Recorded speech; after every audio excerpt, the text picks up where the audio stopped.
What's up everyone? In this video today we will be installing these. These are our new chassis tie-in brackets for the VS30 2500 Sprinter van with the factory Mercedes hitch. Yeah, check this video out. Get an idea of whether or not you want to install these on your van. It does require drilling. If you do want to install them, hop on the website, buy a set, and watch the rest of this video. I'm gonna crawl under there and do this install. Should be pretty quick. All right, here we go. We're gonna do the install. I'm starting on the passenger side. As you can see, it's kind of up in the air. You don't need to do that. You can just lay on the ground and do it. I just have these composite plastic ramps that we use for basically anything that's not suspension on these things. Lifting these is not easy and it's sketchy. So, for little things like, putting skid plates on and things like that, we use these ramps. It's just safer.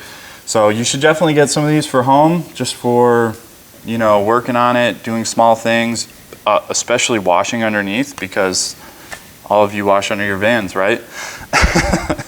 I definitely suggest a set of these ramps. They're nice and safe. You put it up on there, you put the parking brake on, and it gives you another, I think these are like 9 or 10 inches tall. All right, so here we go on the install. I'm starting on the passenger side. So I got one plate, one of the 1/2-inch bolts, and then in each kit, I'm going to put a non-locking 1/2-inch nut. So there's no nylock on this thing.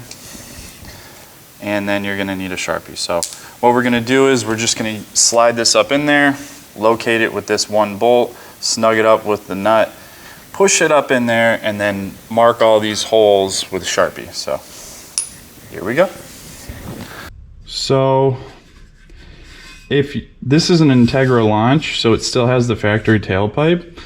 The Winnebago does not have this. It has a silly pipe up there in front of the tire. So if you have a Winnebago, finally that tailpipe benefits you. You don't have to deal with this, and it'll make making this hole much easier. But if you have this factory tailpipe still, just undo this rubber hanger from this. It has a little metal lip on top, so you kind of got to pry up and over the end. And once it's off, just kind of wiggle it out of there and put it aside for now, just to literally give you some wiggle room. All right, so I'm just gonna sneak this up in there from the back side. And then put the rearmost bolt hole towards the back of the van. Slide it through there. Take this non-locking nut, spin it on. And you don't have to put a wrench on it, just get it like finger tight. And basically what that does is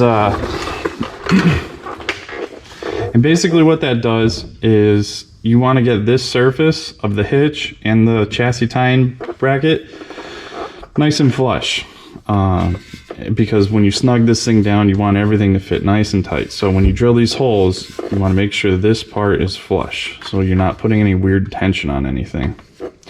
So got this finger tight. This surface is nice and flush.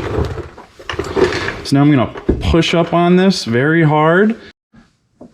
All right, I am up underneath the van. I'm actually sitting where the spare tire goes. This is the backside of the chassis plate. You can see what I'm talking about from the outside, but this is just easier to film this way. So before you make all of your Sharpie marks, specifically these two for drilling these holes, there is a bit of tolerance that we left on these leaf spring bracket tabs on the chassis plate. And by that, I mean this gap right there and that gap right there. So this can move side to side, and you're going to want to center that tolerance between the two before you make these Sharpie marks. Basically because when you put the nut plate in there, you're going to want these two holes to be nice and square to that. The reason for leaving this tolerance is because this thick undercoating that Mercedes puts on here isn't very consistent, and it's thicker on some vans than others. And I think not shaving this off is more important than the tolerance on these being super tight. So center this tolerance up before you make your Sharpie marks. That'll keep everything nice and square over here, and then it'll help in final assembly. So if this tolerance is big enough in the kit, I'm gonna give you, let's see if I can grab it here. I'm gonna give you 4 extra of these flat washers. If the gap is big enough to slip this in there, upon final assembly, slip these in there and torque this first. And torque those, then torque those. Basically, what I'm trying to prevent there is if there is a gap, you don't want to pull the sheet metal that way or pull it that way, because the tabs on this are stronger than that sheet metal. So if it has to choose, it's going to pull the sheet metal that way. And I don't want to put any weird stress on this. I want to keep everything nice and square on this. So if the gap is big enough, slip one of those in there, whether it's one or one on each side. Just make sure, we're square on both sides, and if it's big enough, slip one in before you torque it down, and that'll keep everything square over here. All right, so pushing up on the plate, you want to try and get this whole center on this frame rail. This body hole is center, so try to get these two kind of in line with that one. I made the Sharpie mark already, as you can probably see up in there before I started making this video. Well, in another video, but that one didn't work out. This is a better angle. So push this thing up in there, try to square it up, and get your Sharpie marks as center as possible, including the leaf spring ones, and then pull this plate down. This is why I give you this non-locking nut. It's easy to just throw it on there and then take it off while you're going through these steps. So just spin that off.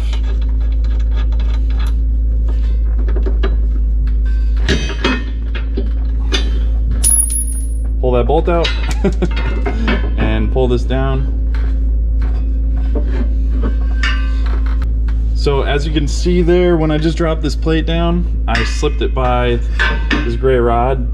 This is the basket that normally holds your spare tire carrier. This has an owl tire carrier, so the tire is no longer down here. And it normally would be kind of here, but not outside of this bar, so it should slip right past it, no problem. If not, it's pretty easy to drop your spare tire. You should know how to do that anyways.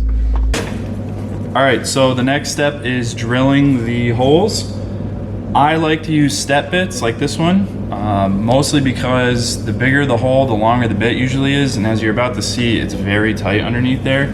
So, for this, it's just sheet metal. You can grab a step bit from Home Depot or Harbor Freight for usually pretty cheap. We're gonna end up with a 5/8 hole.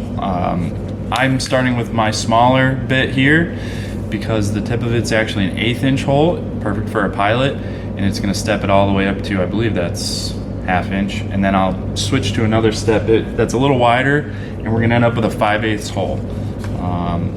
So it's a 1/2 inch bolt, and the 5/8 hole gives you the wiggle room to set the plate up in there and not have a lot of struggle, but still has enough bite to hold it securely. So I'm gonna get down there and show you how I drill this. But first, I have to move the exhaust hanger, and I've tried to come up with an efficient way to do this with tools and stuff, and without an angled drill or something. This is the best way to do it. Your drill, mine's average sized, I guess, is just not going to fit between the hitch and that exhaust mount in order to hit the hole that you need to. So I personally just reach up in there with my hand and give this a little bend. There's plenty of weld on the back side of it to, this isn't gonna hurt it at all. You could put a pry bar up through here and wedge it in the frame and give it a pry this way. So I'm just going to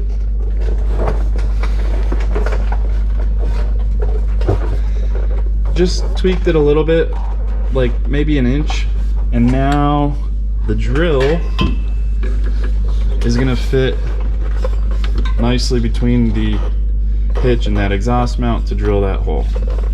And then when we're done, I'll just go on the other side and bend it back.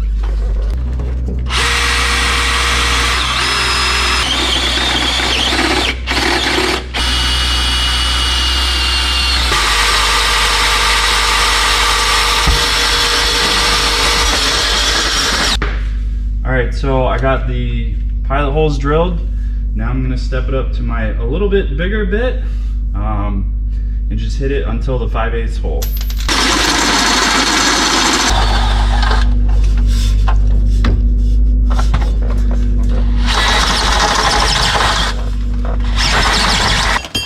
Alright, I'm gonna bend the exhaust. I'm gonna bend the exhaust part back.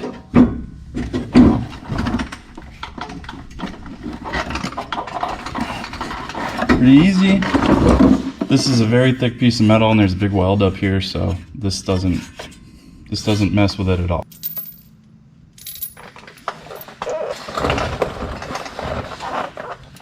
Alright, we're gonna slide it up in there for the last time.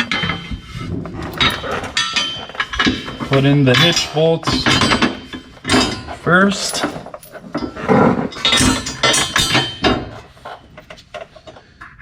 Flat washers. Nylock nuts.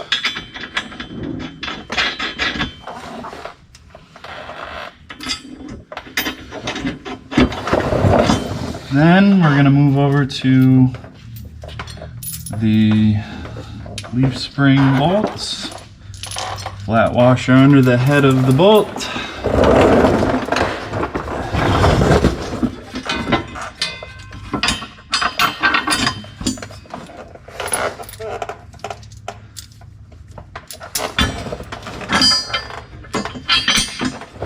Flat washer on the back.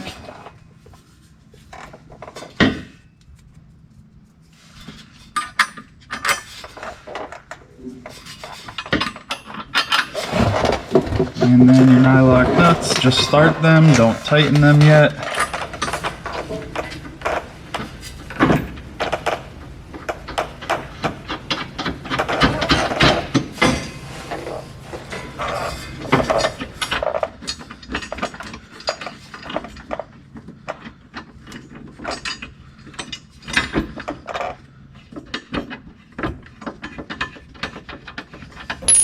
All right, time for the nut plate.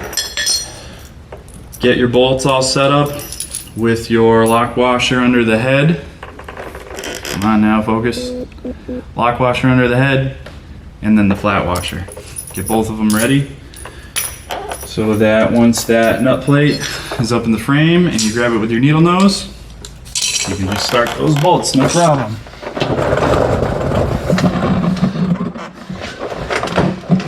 All right, so the nuts, you're gonna put it up into the frame with the nut facing down. It just fits better that way.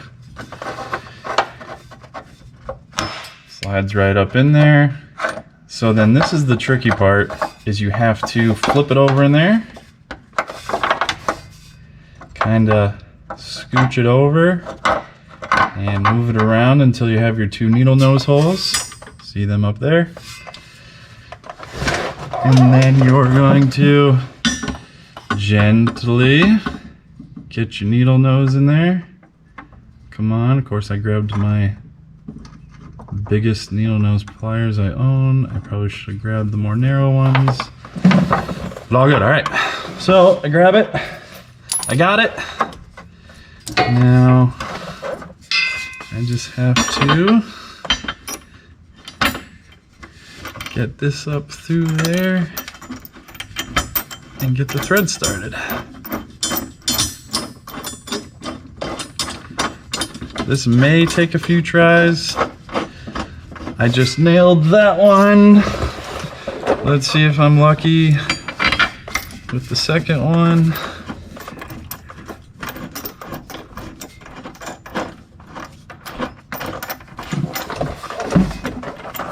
Come on, come on. Oop, oop.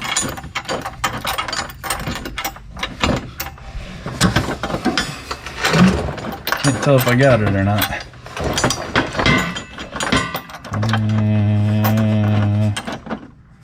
Nope, didn't get it. Alright, see, I should have just kept holding it with this. Alright, yeah. If you pull down, it'll keep it flush so you actually put the bolt in straight. Oh wow, look at that.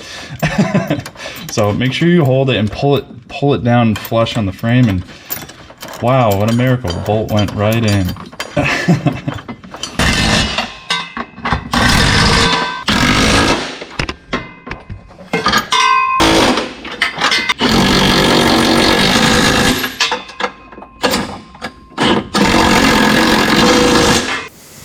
All right, so that's it. They're in there. The torque spec for all of this grade 8 half-inch hardware is 80 foot-pounds.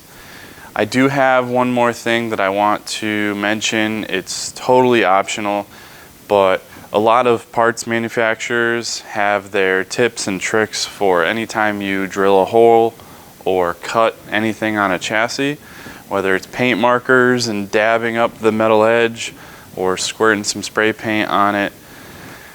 It's up to you, but in New England it's very necessary.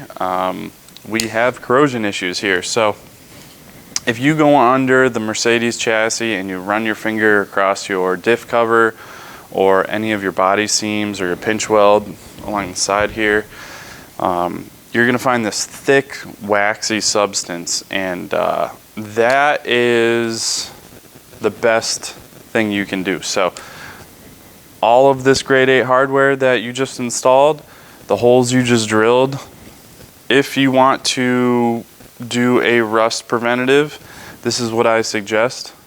This is AMSOIL metal protector. So this is going to be very similar to that material that Mercedes uses. It's going to go on wet, it's going to dry up, it's going to be a thick waxy coating. It's not going to be pretty. It's going to be hazy, and it's going to be thick, and it's not going to look like a shiny part anymore, but it's going to protect all your new hardware. It's going to protect all these holes that you drilled. So if you want to, buy a can of this from AMSOIL.com, hit all the seams, hit the new hardware, and do it once a year if you want. And I suggest this for anything that's not stainless steel, basically. So any other parts and stuff like that, I wouldn't do it on the outside of the van. Aesthetically, it's really not pleasing. Like I said, it dries pretty hazy, but it's definitely going to protect non-stainless stuff. So thank you guys. I hope the install went good for you, and enjoy.